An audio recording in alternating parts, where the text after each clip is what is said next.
Welcome everyone. Today we are going to dive into some fundamental terminology in analytical chemistry.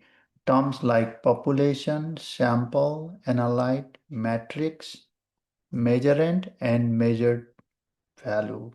Some of these terms are of, often really confusing to many students. Here, let me define these terms first, and then I will go and show you two real-world examples to make it more clear. Sample is a portion of material selected from a larger quantity of material, and this larger quantity of material or the parent material to be analyzed is called the population. An analyte is the component of a system or the component of a sample to be analyzed, while matrix refer to all the components of the sample with the exception of the analyte. And measuring is the quantity intended to be measured. And finally, the measurement result refers to the outcome of an analytical measurement or the value attributed to a measurand. Let me show you these two real-world examples. The first one is the analysis of glucose in blood. In order to analyze glucose in blood, we need to withdraw some blood. And let's say we are withdrawing 1 ml of blood. And this 1 ml of blood is called the sample, while the entire blood volume, which is approximately 5 liter, is the population. And the component we want to analyze is glucose.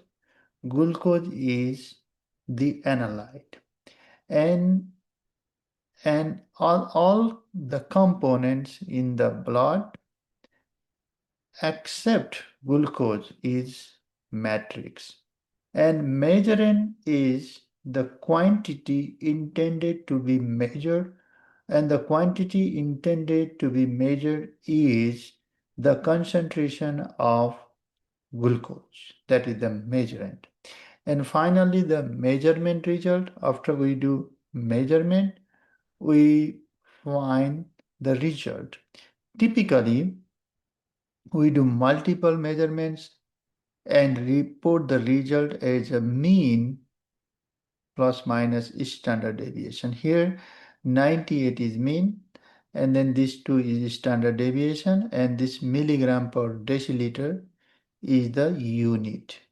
Note that analyte refers to the component to be analyzed, while the measurand refers to the quantity intended to be measured. There is some difference between analyte and measurand.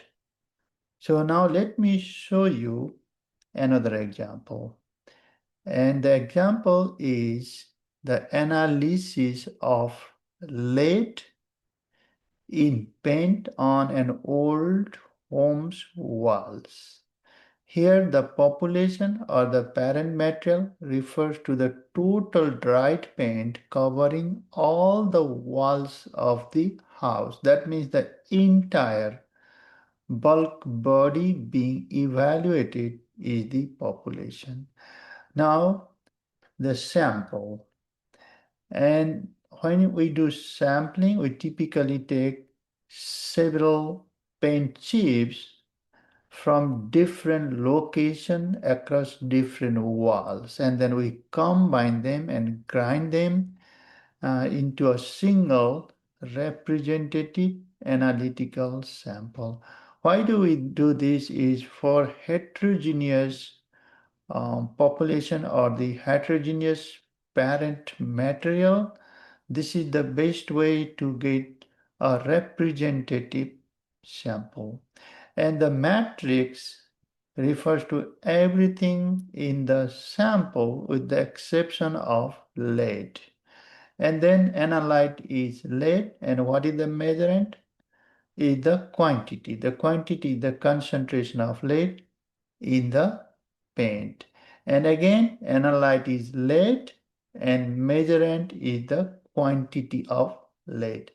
And the measurement result is after we get the measurement, we get the result. And here 0.42 is the mean and 0.03 is the standard deviation and percentage weight by weight is the unit.